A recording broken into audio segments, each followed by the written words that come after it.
Prayitno atas dugaan penipuan dan penggelapan uang senilai 5 miliar rupiah ke Polda Metro Jaya. Kabid Humas Polda Metro Jaya menyatakan tengah mengusut kasus ini.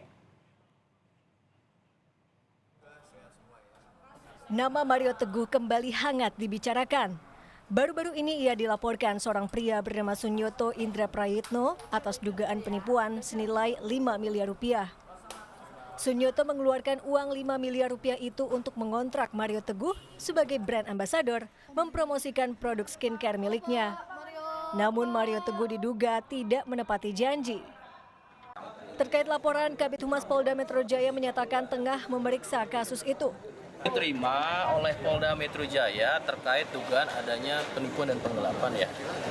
Kemudian proses ini kan ada standar penyidik secara prosedur, profesional dan proporsional. Langkahnya saat ini masih proses penyelidikan.